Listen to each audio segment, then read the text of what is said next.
Alright, hi everyone, how's it going? I'm back here today with a special video. Today I am at Serpent Mound near Pebbles, Ohio.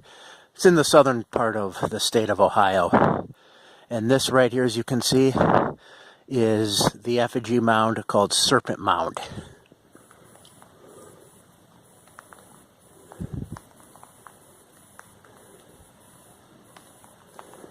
As you can see, it's quite long. It's about 1,300 feet in length. It's about 5 or 6 feet high at its highest point. Probably more like about 5 feet high. It's about 12 feet across. But yeah, it goes on for about 1,300 feet. You can't even see it all right here. You have to be up about 600 feet to see the whole thing.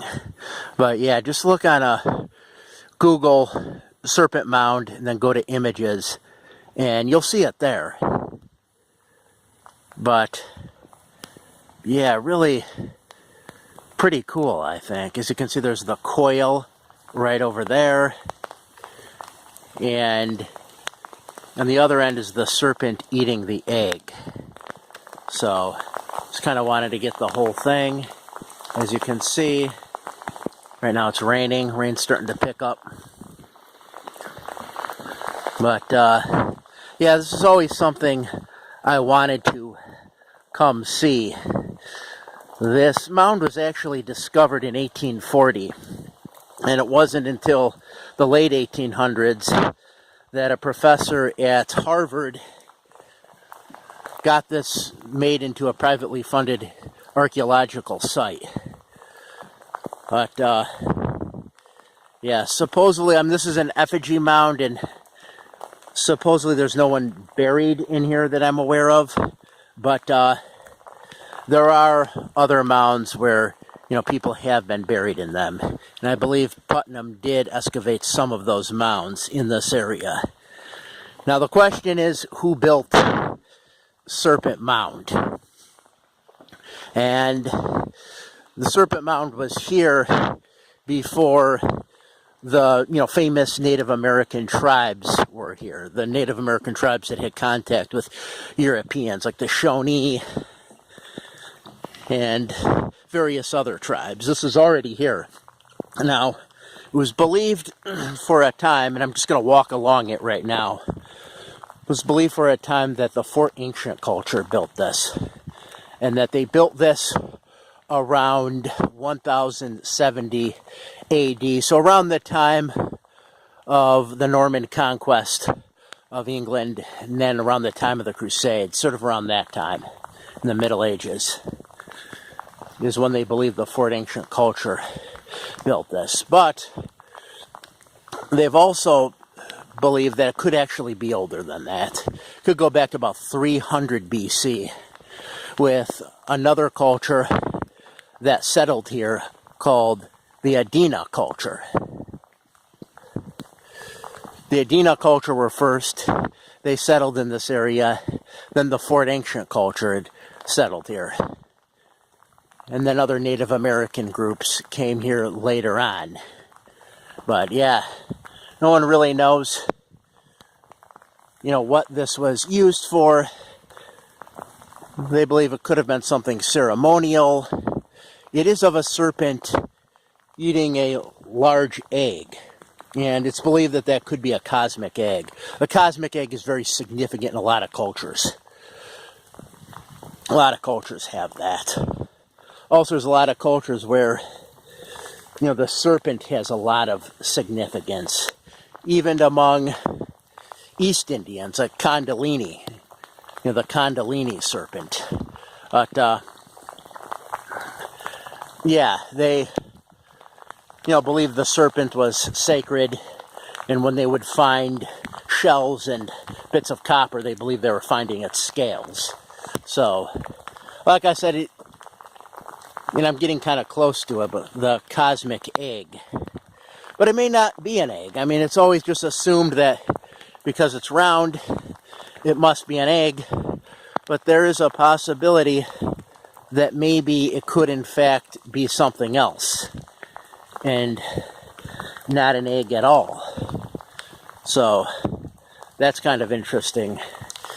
to think about. But supposedly, too, this kind of lines up with the stars and is somehow lined up with a certain constellation.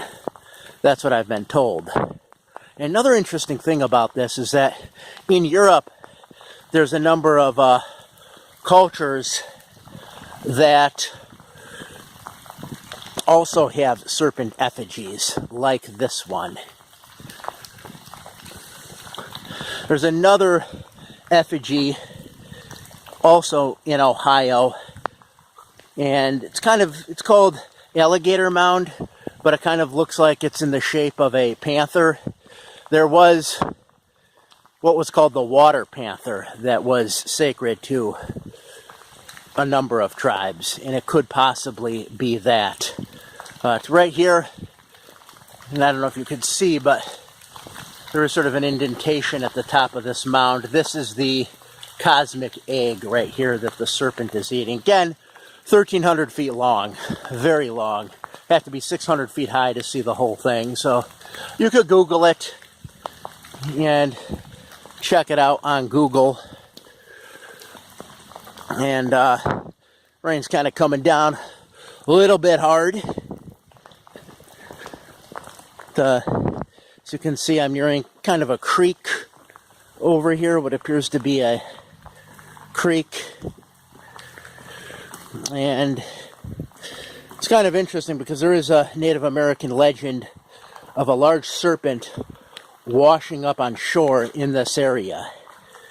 And it's said that the large serpent was very long and had the head that kind of resembled a deer. I find that very interesting. I mean, it almost sounds like it could be some kind of a cryptid. But I believe it was this river they were referring to, where it washed up on. Don't know for sure, but do believe it was in this area, possibly that river down there.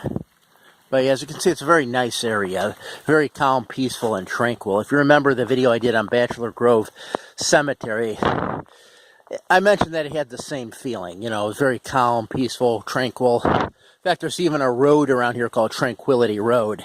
I do recommend coming here, but if you do come here, I will warn you, there's a lot of twisty roads to get here. There's a lot of driving on gravel roads as well. But it is well worth it. It really is. I don't know if you can see it, but see that kind of hill and that indentation? That's the cosmic egg. So, in a lot of cultures, there's a cosmic egg. And the cosmic egg, a lot of times, will hatch, you know, the universe, or sometimes what'll hatch from it is like a primordial being that'll create the world. You do have these stories in a number of cultures. But it is interesting that there are serpent effigies, kind of similar to this one, found in Europe. So I find that interesting. I don't know if, you know, all over Europe, but I do know in England there are some. But yeah, I should also mention that this is also the site where a meteorite hit about 300 million years ago. So does that have any significance to Serpent Mound? Any significance to this mound? That I don't know.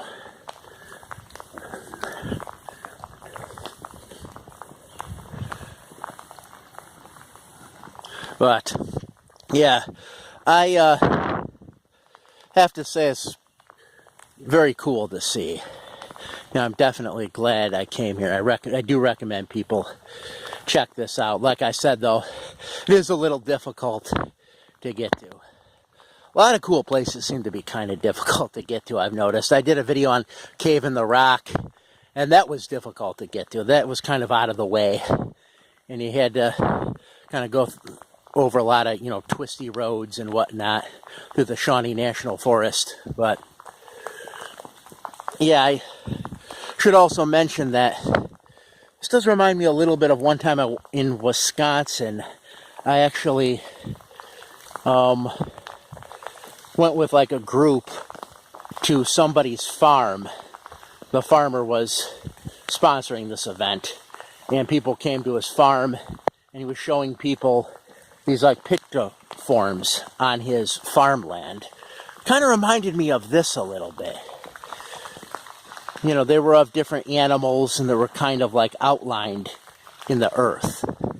You know, bear, I think there was hawks. But, yeah, now this, they say, was not made by the Mississippian culture who built Cahokia. I should mention that. This is said, like I said before, to have been built by a different culture altogether. But yeah, you have a lot of mounds in this area. And, you know, there's stories of mounds being found and, you know, dug up that have skeletons in it that are very large. I talked about that in another video with skeletons that have 6 fingers and 2 sets of teeth.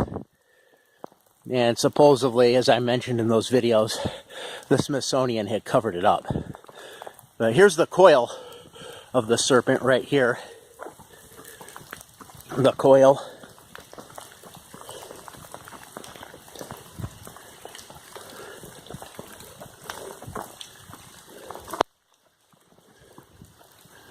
But, yeah, maybe you could see that. If I could get a little bit of a glimpse of the coil of the serpent. So I'm going around. Also over here, I want 2 vultures right there. I don't know if you could see that. But, kind of interesting. But yeah, here's the serpent coil. So, yeah, definitely something cool to see. This is in all the textbooks. Usually in the first chapter, there'll be a section that'll talk about Cahokia. Then they'll mention this, usually. And I always wanted to come to it. I'm definitely glad I did today. So, if you watched this video, as always, I thank you for watching. Have a good night.